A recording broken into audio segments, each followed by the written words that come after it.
ایسی کنڈیشن میں جب کتابیں انہوں نے کنویں میں پھینکی تو لوگوں نے ظاہر ہے کہ کہا کہ ہماری سالوں کی محنتوں کو برباد کر دیا، برسوں کی محنت پر پانی پھیر دیا۔ مگر جب مولانا روم نے آ کر کہا کہ حضرت کتابیں لا کے دیجیے، ہم نے بڑی محنت سے کتابیں حاصل کی ہیں، آپ نے واقعہ سنا ہوا ہے، میں فقط محل استشہاد کے طور پر بیان کر رہا ہوں، اور وہ یہ کہ وہ جناب والا نکالتے تھے کتاب اور کتاب جھاڑ کے کہتے تھے مولانا صاحب کتاب پکڑیے، دوسری کتاب نکالتے تو جھاڑتے تو اسے گرد نکلتی تھی۔ وہ یہ سوچنے لگے کہ کنواں میں پانی ہے مگر کتاب نکالی جا رہی ہے تو ریت جھاڑی جا رہی ہے، یہ کون سا علم ہے؟ تو انہوں نے سوال کیا این چیز یہ کیا ہے؟ تو فقیر نے کہا این علم مستقل تو رکھا ہے، وہ علم ہے کہ تو نہیں جانتا ہے۔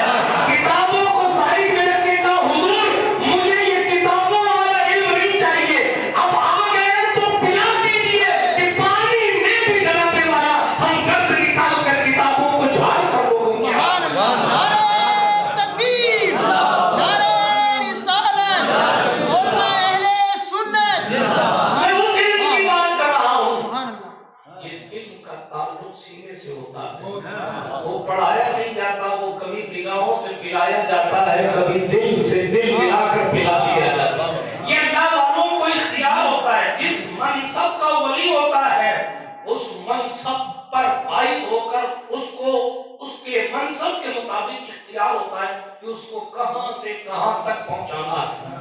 چونکہ صاحب مزار سلسلہ چشت کا ایک روشن چراغ ہے، اسی لیے میں سلطان غریب نواز کی بات کرتا چلوں۔ سلطان الہند، عطائے رسول، فرزند بطول، سرتا بقدم آل رسول، چمنستان زہرا کے مہکتے ہوئے پھول، سند الاصفیاء، زبدۃ الاتقیاء، امام الاولیاء، جانشین تاجدار کربلا، وارث امانت امام زین العابدین، وارث علوم امام محمد الباقر، حضرت امام جعفر کی صداقت کا امین، حضرت موسیٰ کاظم کی کاظمیت کی شان، حضرت سرکار امام علی نقی تقی حسن عسکری کی آنکھوں کا نور، سیدہ زہرا کا راج دلارا، آقا ہمارا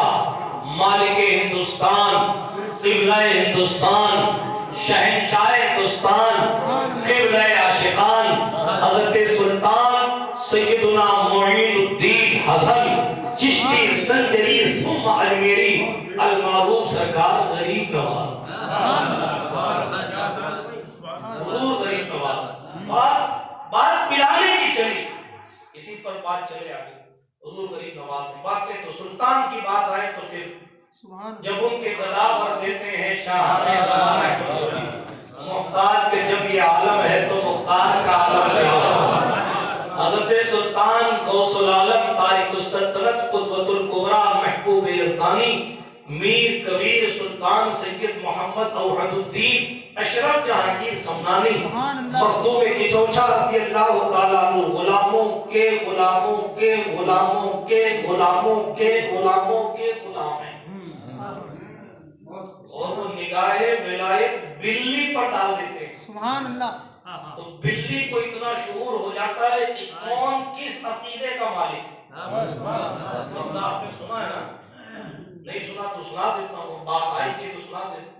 حضرت مخدوم پاک حضور غریب نواز کے جانشین کا نام قطب الدین بختیار کاکی، حضرت قطب پاک کے جانشین کا نام بابا فرید الدین مسعود گنج شکر ہے، حضرت بابا فرید کے جانشین کا نام سلطان المشائخ نظام الدین سید محمد احمد محبوب الہی ہے، حضرت سرکار محبوب الہی کے خلیفہ حضرت سرکار شیخ سراج الدین اخی سراج آئینہ ہند ہے، حضرت آئینہ ہند کے خلیفہ سرکار علاء الحق گنج نبات ہیں، حضرت علاء الحق گنج نبات کے خلیفہ مرید اور غلام کا نام مخدوم اشرف جہانگیر سمنانی، غریب نواز کے خلیفہ، غریب نواز کے غلام قطب پاک، ان کے غلام فرید پاک، ان کے غلام نظام پاک، ان کے غلام سراج پاک، ان کے غلام علاء الدین، ان کے غلام مخدوم پاک۔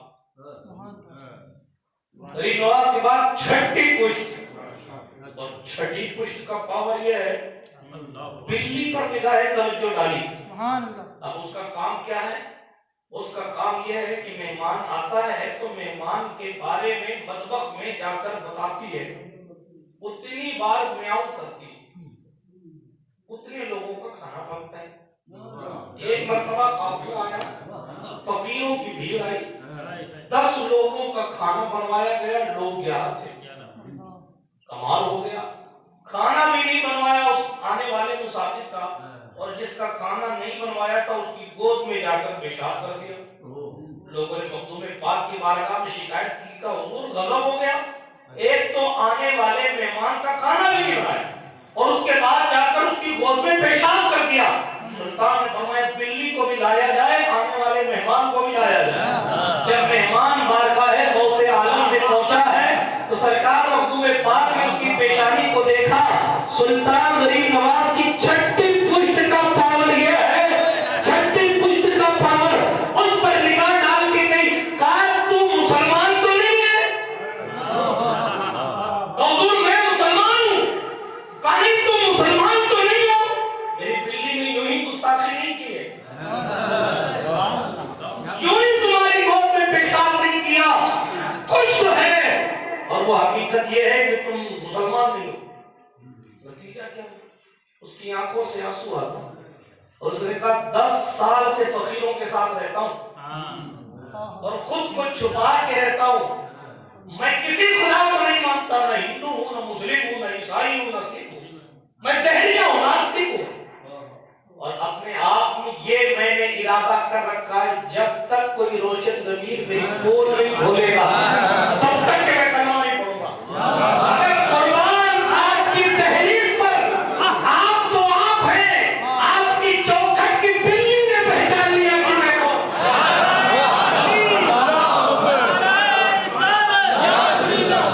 آپ مجھے یہ بتائیں جب چھٹی پشت کے بعد نگاہ کا عالم یہ ہے تو شہنشاہ ہندوستان کی نگاہ کا عالم کیا ہے؟ کیسے کیسے انہوں نے پلایا. اور میں آپ کو بتاؤں, ایک بد مذہب ہے, شیعہ ہے, حاکم سبزوار ہے. سرکار غریب نواز کو اس کے باپ پر جانا ہوا. سلطان جی کو وہ جگہ پسند آ گئی, تالاب تھا اور جناب وہاں اچھے پیڑ پودے تھے. بزرگوں کے مزارات پرانے جہاں دیکھیں گے نا تو میں آپ کو اپنا ذاتی تجربہ بتا رہا ہوں, اور جو ہم نے اپنے بزرگوں سے سنا ہے, اور 300 400 700 سال پرانے بزرگوں کے آستانوں پر جب جائیں گے تو وہی قریب قریب آپ کو یا پانی ملے گا اور پیڑ بھی ملے گا. وہ کیوں؟ وہیں سے وضو کرتے تھے اور پیڑ کے سائے میں رہ کر اللہ کی ضربیں لگاتے. ہماری طرح مسجدوں میں ایسی نہیں تلاش کرتے, معاف کیجیے اگر جو انہیں سخت لگے تو, مگر جناب والا وہ تالاب سے وضو کرتے اور پیڑ کے سائے میں رہ کر اپنے رب کو یاد کیا کرتے. یہ اللہ والے لوگ تھے.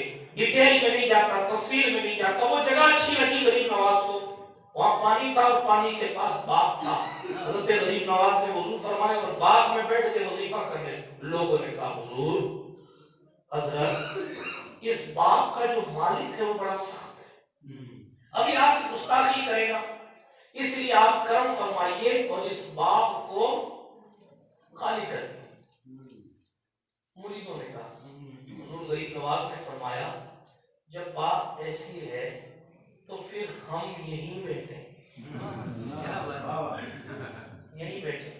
یہ آپ کی ہماری کیفیت ہے کہ جہاں طوفان زیادہ ہو وہاں سے ہٹ بچ جاؤ, مگر علی والوں کی شان یہ ہے کہ جہاں طوفان تیز ہے چراغ بھی وہیں جلانا,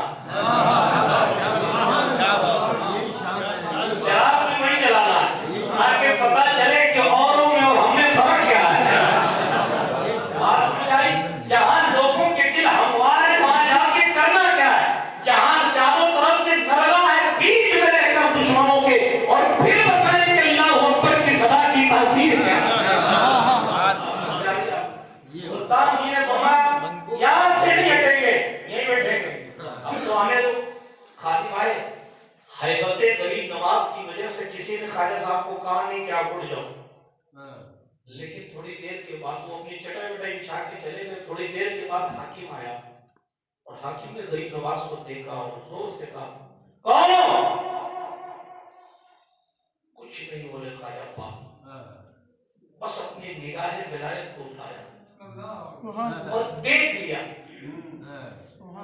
دیکھنا تھا کہ وہ حاکم تڑپ کر بے ہوش ہو کر تڑپ کر زمین پہ گر گئے، اور جب ہوش آیا تو خواجہ پاک کے قدم کو چومنے لگا۔ سبحان اللہ، کہا صاحب جو کچھ تھا ترک کیا، جس جس کا لیا تھا واپس کیا، جو اپنا ہے سب صدقہ کیا، دو چادر رکھ کے حضور غریب نواز کی غلامی اختیار کر لی، یہاں تک کہ بیوی تک کو طلاق دے دیا۔ اب میرے دل میں خاتون کا بھی گزر رہی ہے، اب دل میں کوئی ہے تو فقط خواجہ ہے اور خواجہ کا خدا۔ تکبیر، نعرہ رسالت۔ اس نگاہوں کی بات ہے، یہ پلانے والے لوگ ہیں، سینے سے لگاتے ہیں تو پلا دیتے ہیں، سینے سے لگا، ارے یہ تو یہ دیکھ رہے تو شان یہ، کوئی انہیں دیکھ لے تو اس کا ہی دل بدل جاتا ہے، کوئی انہیں ہی دیکھ لے تو اس کا دل بدل جاتا ہے۔ یہاں تو انہوں نے خواجہ پاک میں خود دیکھ، حضرت قطب الدین بختیار کاکی۔ چلے بھائی اگلا اسٹیپ سلسلہ چشت کا ایک فرد فرید آپ کی یہاں آرام کر رہا ہے، یہ حضور غریب نواز کا گلشن ہے۔ جب کل بھی میں کہا تھا اور کل بھی مانتا رہے گا، دعا کرتے رہیں الہی تابوت خورشید و ماہی، چراغ چشتیاں روشنائی۔ ہندوستان کی سرزمین میں اکثریت کے ساتھ جس سلسلے میں دین پھیلایا ہے اس سلسلے کو سلسلہ چشت کہا جاتا ہے، اور اسی سلسلہ چشت کے ہندوستان میں ہونے کی اکثریت کی وجہ سے تمام سلاسل میں کہیں نہ کہیں اس کے اصول اور شرائط آسان سے ہیں دوسروں کے مقابلے۔ وہ اس لیے کہ خواجہ پاک بڑے نرم دل تھے۔ تیزی کے ساتھ آگے بڑھتا ہوں، حضرت قطب الدین بختیار کاکی کی بات کچھ کر لیتے ہیں، جانشین غریب نواز۔ ابھی میں قیام گاہ پہ کہہ رہا تھا سید ثانی صاحب سے کہ سلطان غریب نواز کہ اور بھی خلیفہ تھے، حضرت سرکار صوفی حمید الدین ناگوری بھی حضور غریب نواز کے خلیفہ ہیں، بہت بڑی ذات ہے۔ ہاں جی، یہ الگ بات ہے کہ بغیر گنبد کے ہیں، مگر کئیوں کے گنبد ان کی وجہ سے چمک رہے ہیں، کئیوں کے گنبد ان کی وجہ سے چمک رہے ہیں، کئی گنبد کو سلام کرنے والے ان کی وجہ سے ہیں، کئیوں کے دلوں میں گنبد کی عظمت ہے تو وہ ان کی وجہ سے ہے۔ آپ اندازہ لگائیں، آپ اخبار میں خیال کریں شیخ محمد عبدالحق محدث دہلوی کی کتاب، اور آپ پڑھیں کہ غریب نواز کا روزہ پہلے کس نے بنایا، غریب نواز کا روزہ کس نے بنایا، تو آپ کو پتہ لگے گا وہ کوئی اور نہیں، وہ اسی حمید الدین کی اولاد میں سے ایک ذات حضرت خواجہ محمد حسین ناگوری کی ذات ہے، جس نے پہلی بار خواجہ پاک کا گنبد روزہ بنایا۔ ٹھیک ہے، شفیق الرحمان صاحب، غور کرنے کی بات یہ ہے کہ جس نے خواجہ پاک کا روزہ بنایا وہ آج صوفی پاک کے قدموں میں پریوار سمیت سو رہا، احاطے سے بالکل ٹھیک باہر کس کا مزار ہے، وہ سرکار خواجہ محمد حسین ناگوری کا، بالکل چوڑی سی جگہ لی ہے، اور ان کے شہزادے اور شہزادیاں بھی غالباً ہوئی ہیں۔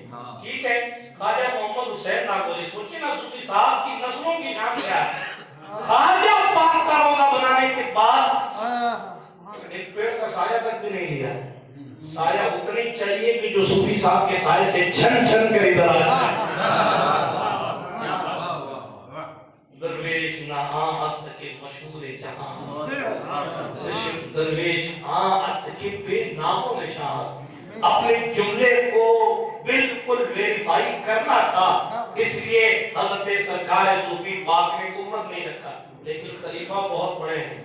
میں نے ان کے عرش پر کہا تھا محبوب الہی جن کے ملفوظات سے علم حاصل کرتے ہیں وہ حضرت ابو سرکار صوفی حمید الدین ناگوری ہیں، بڑے حسین جمیل تھے صوفی صاحب، راستے سے گزرتے تھے تو لوگ اپنے دل ہاتھ میں لے کر صوفی صاحب پر قربان ہونے جاتے تھے، لیکن ایک دن سیدہ زہرا کے جگر پارے خواجہ ہمارے کے چہرے کو دیکھ لیا، اب خواجہ پاک کے جلوہ جہاں آرا کو دیکھا حضرت سرکار حمید الدین ناگوری نے، اب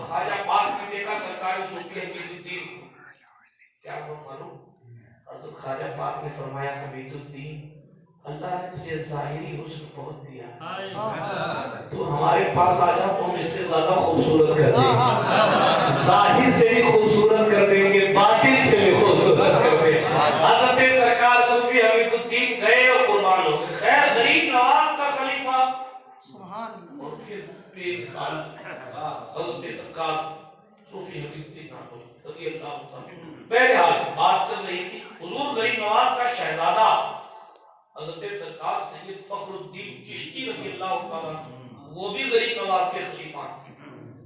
آج آدمی سوچتا ہے کہ صاحب میں بہت بڑے باپ کا بیٹا ہوں، یہ کام کرنا میرے اسٹیٹس کے لائق نہیں ہے، وہ کام کرنا میرے اسٹیٹس کے لائق نہیں ہے۔ مگر بتائیے ہندوستان میں غریب نواز سے بڑا کوئی شہنشاہ ہے؟ خواجہ صاحب کے شہزادے کیا کام کرتے تھے؟ کھیتی کرتے تھے، مانڈل میں ان کے کھیت آج بھی بھیلواڑہ کے پاس مانڈل۔ یہ آپ کے ہماری خوش قسمتی ہے کہ ہم راجستھان میں رہتے ہیں اور اس شان کے ساتھ رہتے ہیں کہ امریکہ کے لوگ بھی راجستھان آنے کی طلب رکھتے ہیں۔ یہ ہمارا اور آپ کا مقدر ہے۔ پچھلی کسی تقریر میں نے کہا تھا کہ یورپ کے دل جب بھر جاتے ہیں تو امریکہ کا آدمی اپنی بیوی کے پیروں کو پکڑ کر روتا ہے۔ یہ ہمارا مقدر ہے کہ ہمارے دل جب بھرتے ہیں تو ایسے روشن چراغ خواجہ پاک نے ہمیں دیا ہے کہ ہم کہیں بھی جاتے ہیں اور اپنی آپ کی سنا کر اپنے دل کو ہلکا کر کے اپنے قرار کو حاصل کر دیا۔ یہ مقدر یوکے والوں کا نہیں ہے۔ آپ کو یوکے کی ترقی اچھی لگتی ہوگی مگر یوکے کو بھی جب غریبی ستاتی ہے تو اسے خواجہ ہندوستان یاد آتا ہے۔ آپ تاریخ کو پڑھیں گے تو آپ کے دل روشن ہوں گے۔ تاریخ کی بات اگر پسے پشت ڈال بھی دے، عصر حاضر میں دوسرے ملک کے لوگ ہم جیسے لوگوں کو ویڈیو کال اور میسج کر کے کہتے ہیں کاش ایک بات اس سفید حکومت کو دیکھا۔ پڑوسی ملک کے لوگ ترستے فرید ہمارے پاس ہے مگر فرید کا آقا تمہارے پاس۔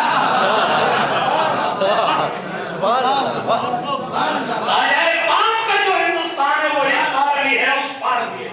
یہ میری بہت پرانی تقریر ہے۔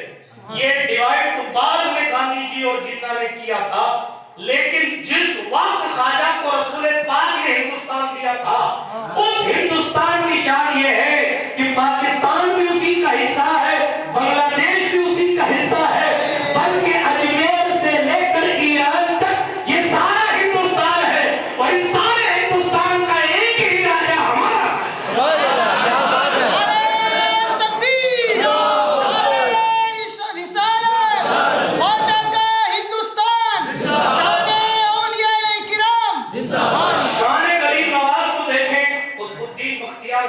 خود کا جانشین بنایا اور بابا فرید الدین کو خواجہ قطب کا جانشین بنایا اور خواجہ قطب نے بابا فرید کو اپنا جانشین غریب نواز کے سامنے بنا دیا۔ وہ ایک قصہ ہے نا کہ جب غریب نواز دلی پہنچے حضرت قطب پاک کی خانقاہ کے تمام لوگوں کو فیضیاب کیا اور خواجہ پاک نے پوچھا کوئی بچا ہے؟ قطب پاک نے کہا نہیں حضور سب ہو گئے، مگر فرید الدین گنج شکر جو تھے وہ چلے میں تھے، ان کو سامنے نہیں لائے تھے۔ خواجہ پاک نے پھر پوچھا کہ کوئی بچا ہے؟ نہیں حضور سب آ گئے، خدمت میں پیش ہو گئے۔ آخر غریب نواز نے خود سے فرمایا تمہارا فرید کہاں؟ حضرت قطب پاک پوچھا گئے کہ سرکار میں اسی لیے تو نہیں بول رہا تھا کہ آپ کی زبان سے اس کا نام سننا تھا۔ خواجہ پاک کی بارگاہ میں خواجہ فرید لائے گئے۔ اب یہاں دیکھیں یہ طریقت کی باتیں، یہ مرشد کا احترام۔ بابا فرید کہتے ہیں اس وقت میں اس کنڈیشن میں تھا کہ ایک طرف مرشد ہے ایک طرف دادا مرشد، کس کے قدم پہلے چوموں؟ ایک طرف وہ ہے جس کی وجہ سے فرید فرید ہے اور ایک طرف وہ ہے کہ فرید کا پیر جس کی وجہ سے فرید کو فرید کرنے لائق ہے۔ قدم کس کے چوموں؟ قدم کس کے چوموں؟ تاریخ بتاتی ہے فرید الدین مسعود گنج شکر نے سب سے پہلے اپنے پیر کا پیر اپنے پیر حضرت قطب الدین بختیار کاکی کے قدم کی۔ غریب نواز ناراض نہیں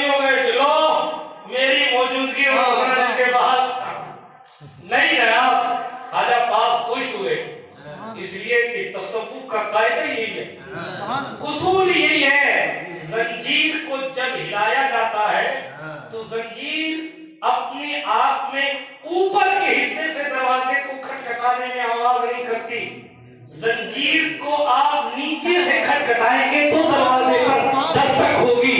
سلسلہ، زنجیر کو عربی میں سلسلہ کہتے ہیں۔ آپ ڈائریکٹ اوپر پہنچنے کی باتیں نہ کریں، آپ جب نیچے سے تعلق کو مضبوط کریں گے تو سدا آٹومیٹک اوپر پہنچ جائے گا۔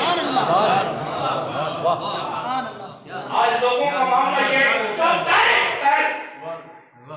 محبوب الہی کا یہ قانون یہ بنایا ہوا ان کا نہیں ہے بلکہ جناب بیان کیا ہوا ہے، مرید اپنے پیر سے اکتساب فیض کرے، بات دور چلی جائے گی۔ پہلے میں کتب پاک پڑھوں پھر محبوب الہی پڑھاتا ہوں تیزی کے ساتھ۔ آپ اور تو نہیں ہو رہے؟ سبحان اللہ۔ تیزی کے ساتھ میں اپنی بات کو ختم کروں گا۔ درود شریف سنا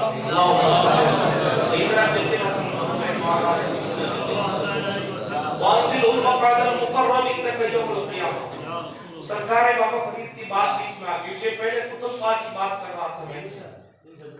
اللہ نے کیا منصب حضرت قطب پاک کو دیا تھا کہ غریب نواز کا خود کا بیٹا بے مثال ہے۔ اسٹیٹس کی بات چلی، خواجہ ہند کا خود کا بیٹا کھیتی کرتا۔ میں نے کل میرتا کی تقریر میں ایک جملہ کہا تھا، عیب یہ نہیں ہے کہ آپ غریب ہیں، ٹوپی کا میلا ہونا عیب نہیں ہے، کپڑے کا گندا ہونا عیب نہیں ہے، دل کا گندا ہونا عیب ہے۔ ٹھیک ہے، اس لیے کپڑے گندے بھی ہوں تو چل جائیں گے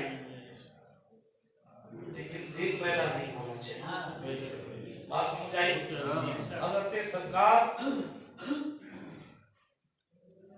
سرکار سروار جانشین غریب نواز، ہر خلیفہ جانشین ہے یہ تو، اور اس شان کی میں نے سروار شریف میں آپ کی دعا سے بزرگوں کی برکت سے فقیر کا خطاب تو میں نہیں کہہ سکتا، میری اوقات نہیں ہے، فقیر نے سلطان سرکار سروار کی خدمت میں ان کے گنبد کے سامنے بھی کھڑے ہو کر بیان کیا ہے اور ان کے باہر چوک میں کھڑے ہو کر بھی بیان کیا ہے، اور بیان کرتے کرتے میں نے دوران خطاب ایک جملہ کہا تھا کہ بھئی کسی شاعر نے کہا ہوگا کسی کے باپ کا ہندوستان تھوڑی ہے، وہ کسی اور تناظر میں کہہ کے گیا کہ کسی کے باپ کا نہیں ہے، سبھی کا خون شامل ہے یہاں کی مٹی میں، کسی کے باپ کا ہندوستان تھوڑی ہے۔ اس کی بات اپنی جگہ، پائے کا شاعر تھا، عقیدے کا کیسا تھا، اعمال کا کیسا تھا، میں اسے بحث نہیں کرتا، لیکن جناب بات یہ ہے کہ اس نے کہا کسی کے باپ کا ہندوستان تھوڑی ہے، اس کا تناظر الگ تھا، میرے کہنے کا مطلب الگ ہے۔ اگر کوئی کہے کہ کوئی یہ نہیں کہہ سکتا کہ میرے باپ کا ہندوستان ہے، میں کہہ رہا تھا کہ میں جس چوکھٹ پہ کھڑا ہوں وہ خواجہ فخر سے کہہ سکتے ہیں یہ میرے باپ کا ہے۔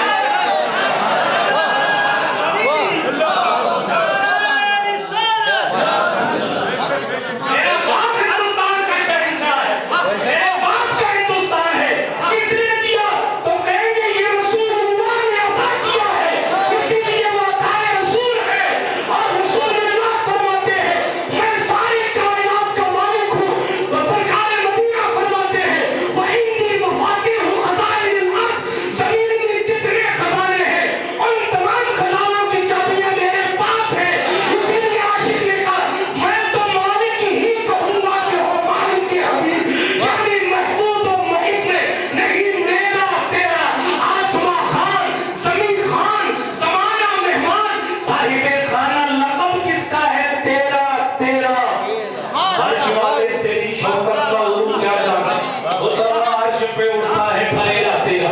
اللہ نے مالک کیا مصطفیٰ کو، مصطفیٰ نے ہندوستان دے دیا، خواجہ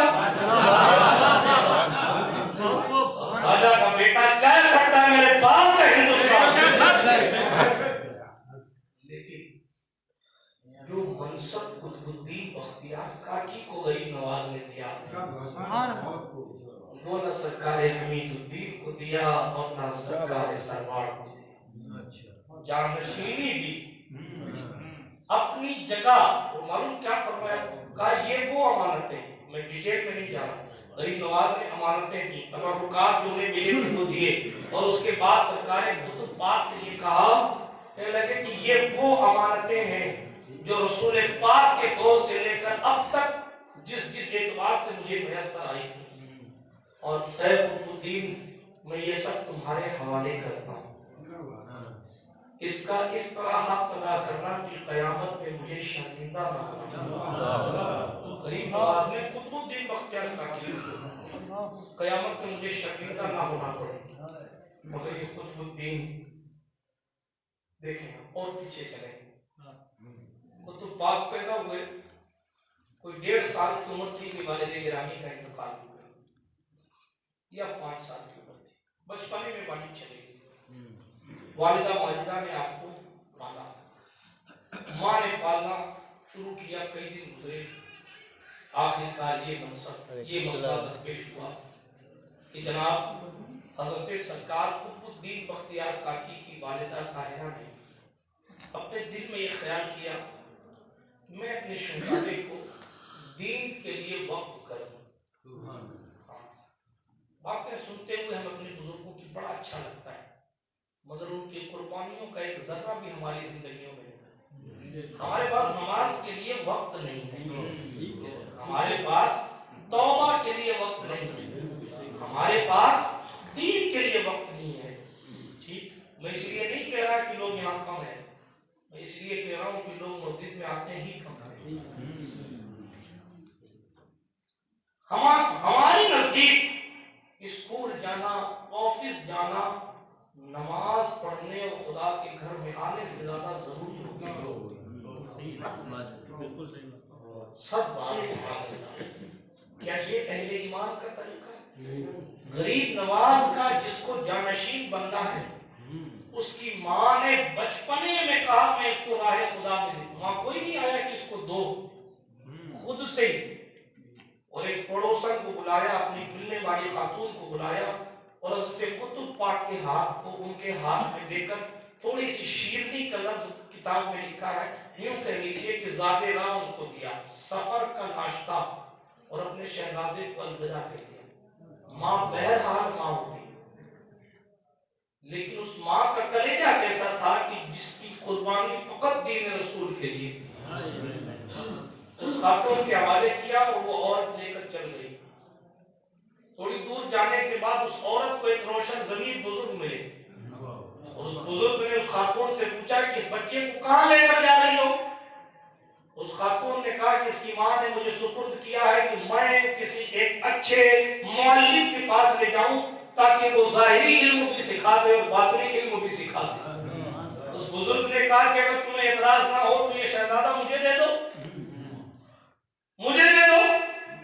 پتہ نہیں کتنی چاشنی تھی اس بزرگ کے جملے میں کہ اس عورت نے حضرت قطب پاک کا بچپنا ہے, اس بچپنے میں قطب الدین بختیار کاکی کا ہاتھ اس بزرگ کے ہاتھ میں دے دیا. کہا لے جائیے, آپ ہی کسی اچھی معلم کو اگر جانتے ہیں تو دے دیجیے لے جا کر. اس بزرگ نے اس بچے کا ہاتھ پکڑا اور تھوڑی دور جانے کے بعد حضرت شیخ ابو حفص اوشی رحمۃ اللہ علیہ کے پاس گئے, اور اس بچے کو شیخ ابو حفص کے پاس پہنچا کر کہا مجھے حکم الحاکمین رب العالمین کا حکم ہوا ہے, یہ بچہ میں تمہارے پاس لے کر آؤں اور تم اس کو تعلیم دو. شیخ نے سر جھکایا, احترام کیا, اور بزرگ کی بات پر لبیک کہا اور بزرگ کو روانہ کیا. جب بزرگ روانہ ہو گئے تو حضرت قطب الدین بختیار کاکی کے سر پہ ہاتھ رکھ کر شیخ ابو حفص کہنے لگے بڑی مبارکبادی تجھے اے بچے کہ تیرے گھر سے نکلتے ہی میرے پاس تک تجھے خضر علیہ السلام لے کر آتے ہیں اور کہتے ہیں کہ اس کی تربیت تمہیں کرنی ہے, ہزار جان سے تم پر قربان کہ اپنے بچپنے میں تیری رہنمائی خضر کرنے کی.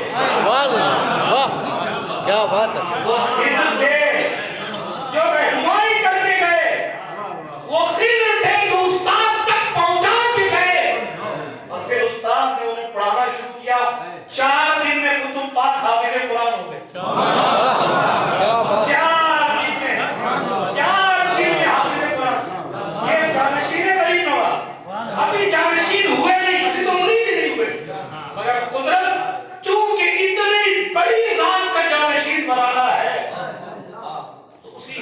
پرورش بھی ہو رہی ہے، ظاہری علوم حاصل کیے، ڈیٹیل میں نہیں جاتا، تفصیل میں نہیں جاتا. اچھا گئے تھے کسی اور سے مرید ہونے کے لیے، ہاں وہ بات یہیں سے آئی تھی.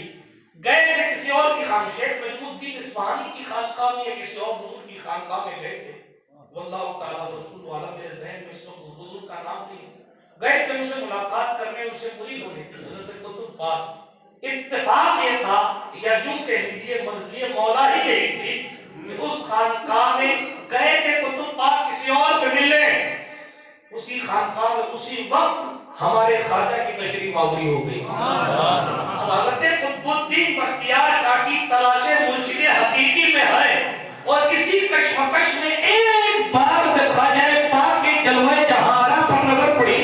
کیا نورانی چہرہ ہے، سیدہ زہرا کے دودھ کے اثرات نظر آتے ہیں، مولا کائنات کی خون کی روشنی نظر آتی ہے، تاجدار کربلا کی قربانیاں اس کے خون میں رواں ہے. بی بی ماہ نور کا لگتے جگر اس شان کا کہ اپنی ماں کے پیٹ میں اللہ کی صدائیں لگانے والا خواجہ ہے. حضرت سید غیاث الدین کی آنکھوں کا تارا، حضرت سلطان غریب نواز کے حسن جہاں آرا کو جیسا ہی دیکھا، قطب پاک نے کہا اب تو انہی کا مرید ہونا. یوں خواجہ پاک کے قطب الدین بختیار کاکی مرید ہو گئے. کہاں کہاں پہنچے، کیا کیا میں آپ کو بتاؤں، بس یہ اندازہ لگا لیں، اندازہ لگا لیں. ایک مرتبہ راستے سے جا دلی میں قحط پڑ گیا، آقال، گیہوں کی کمی، چاندی کی جو قیمت تھی وہ گیہوں کی ہو گئی. آقال قحط پڑ گیا، لوگ کھانے پر ترسنے گئے. چاندی کھائی تو نہیں جا سکتی، ظاہر کی چاندی سستی ہو، گیہوں کھانا تھا مہنگا، ناکال پڑا. شہزادہ سعد الدین کے پاس تھوڑا سا آٹا تھا، اس نے اپنے سپاہیوں کو بھیجا کہ ذرا سا روٹی پکانے والے کے پاس جاؤ، تندور میں روٹیاں پکوا کے لے آؤ. وہ تھوڑا سا آٹا لے کے تندور والے کے پاس آئے، اس نے تندور جلایا اور روٹی تندور میں لگا دی، اور پھر خدا کی قدرت کسی اور کام میں لگ گیا. وہ جب کسی اور کام میں لگ گیا تو ساری روٹیاں جل گئی. ایک تو ویسے ہی آٹا نہیں، قحط پڑا ہوا ہے، پھر روٹیاں اور جلا دی، وہ بھی حاکم کے گھر ہی روٹیاں جلا دی. سپاہیوں نے اس کو باندھا، باندھ کے لے گئے کہ ہم تو اس کو پھانسی دیں. وہ غم آ رہا ہے، پھانسی دیں، قدر قیمت نہیں ہے اناج کی، پھانسی دیں. اس کو پکڑ کے گھسیٹ کے نان بھائی کو لوگ لے کے جا رہے تھے، مگر تقدیر اچھی تھی کہ قطب الدین بختیار کاکی سامنے سے آ رہے. اچھا غریب نواز کا جانشین ہے تو غریبوں پر تو رحم آ ہی جاتا ہے، اس لیے کہ جناب جب جانشینی دی ہے تو وصف بھی تو عطا فرمایا ہے. جا کر روئیے پھر دیکھیے دلی کی کرسی پر بیٹھا کوئی ہو، مگر جناب اگر آپ وہاں رونے لگے تو پھر وہاں کی چوکھٹ سے وہ تاثیر ملتی ہے کہ آپ کو کہیں اور رونے کی ضرورت نہیں پڑتی. اگر صحیح معنوں میں رونا. میرا موضوع تو آج کا کچھ اور تھا، لیکن اب پتہ نہیں صاحب مزار کی توجہ یا بزرگان طریقت کی باتیں یہ جناب سلسلہ چیزی کی بات چل رہی تیزی کے ساتھ. ہاں حالانکہ میں نے رمضان صاحب سے یہ کہا تھا کہ آج میں اس پر بولوں گا کہ مسلمانوں کو حالت حاضرہ میں کیا کرنا چاہیے، مگر بہرحال میں اپنی گفتگو کو اسی پر لا کے ختم کر دوں گا انشاءاللہ. اس پر تفصیلی بات تو نہیں ہو سکی، مگر اشارہ کنایہ میں بات کو ختم کروں گا تیزی کے ساتھ، اس لیے کہ یہ مقدس لوگ ہیں کہ بس پڑھتے جائیے اور سناتے جائیے. صدیاں گزر گئی ہیں کہ وہ صاف ختم نہیں. سرکار قطب الدین بختیار کاکی سامنے سے آ رہے، نان بھائی کو پکڑ کے پولیس لے جا رہی ہے. حضرت قطب پاک نے پوچھا اس غریب کو کیوں لے جا رہے ہو، کیا ہوا؟ کہا ساری روٹیاں جل کے ساتھ ہیں، بھوکے مر رہے ہیں، آٹا نہیں مل رہا ہے، پھر روٹیاں اور جلا ڈالی اس نے. لے جا رہے ہیں، جیل میں ڈالیں گے، پھونکیں گے. حضرت قطب الدین بختیار کاکی نے بہت سمجھایا مگر سپاہی نہیں مانے. جب زبان سے نہیں ماننا تو پاور دکھایا. خواجہ قطب کیا ہے یہ دیکھیے، کیا کہنے لگے سنو تمہیں تمہاری روٹیاں چاہیے نا، تمہیں تمہاری روٹیاں چاہیے، کہا چلو میں دیتا ہوں، چلو میں تمہیں تمہاری روٹیاں. سپاہی ہنسے کہ بزرگ کو کیا ہو گیا، پاگل آگل ہو گئے، جلی ہوئی روٹیوں کا کیا ہوگا، اس طرح ہنسے ان پر. قطب پاک نے کہا آپ کو روٹی چاہیے، کہا چلو میرے ساتھ لے آؤ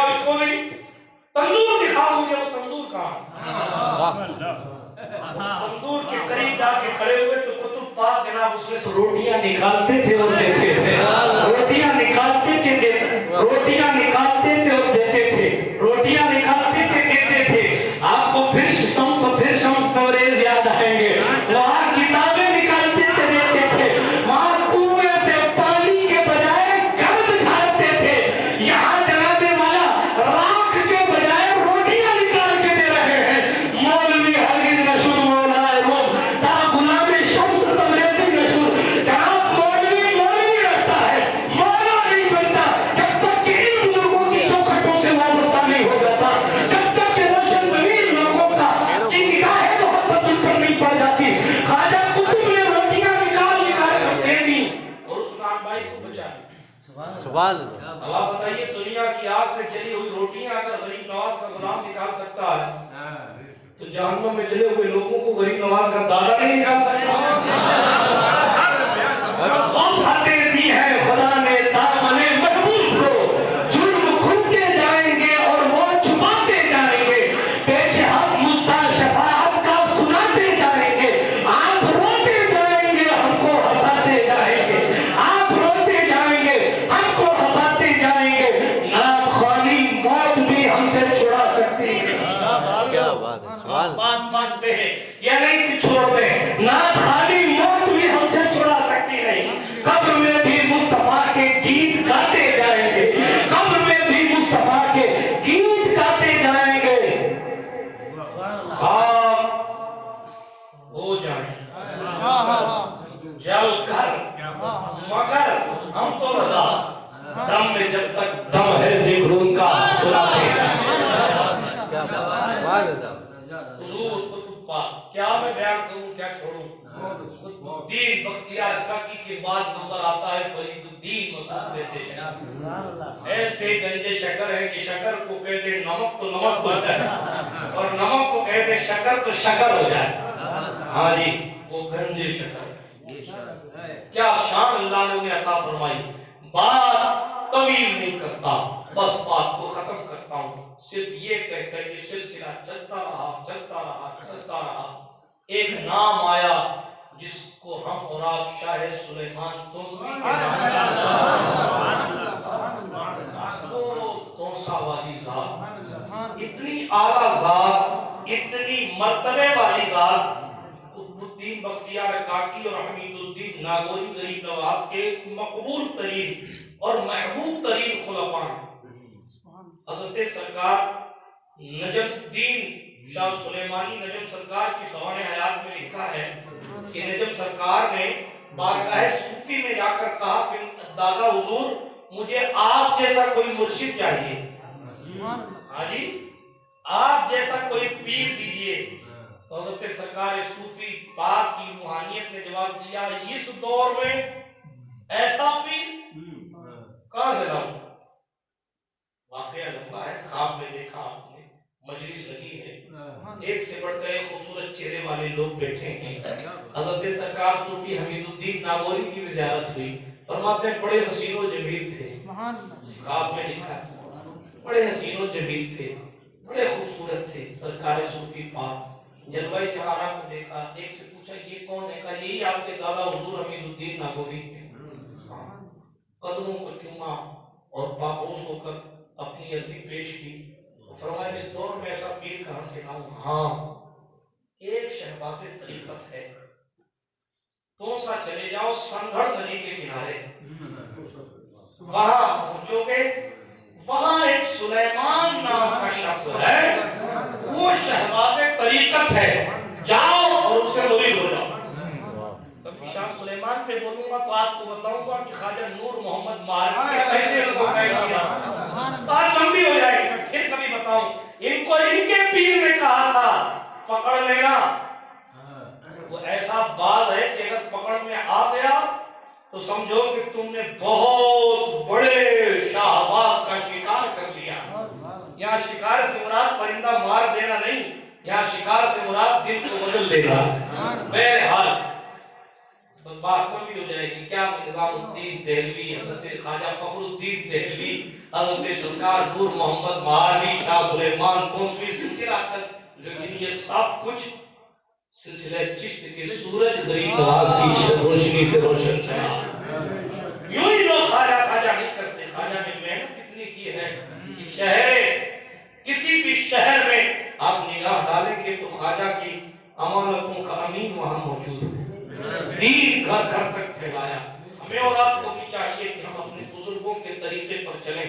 باتیں بہت کچھ کی جا سکتی ہیں، یہ ہماری اور آپ کی خوش بختی ہے کہ ہم اور آپ منفصل لوگ نہیں ہیں، سلسلے ہمارے متصل ہیں، ہماری کڑیاں جڑی ہوئی ہیں، اور یکے بعد دیگرے ہم اپنی عقیدت اور اپنی طریقت کی زنجیر کو اپنے ہاتھ میں لینے والے ہیں۔ ہمیں اور آپ کو صرف اتنا کرنا ہے کہ ہم اور آپ ان بزرگوں کے طریقوں پر چلنے کی کوشش کریں، بس اتنا ہی کرنا ہے۔ خواجہ پاک کی سمانے میں لکھا ہے، بس آخری مرحلے میں میری تقریر آگی میں بات کو ختم کرتا ہوں۔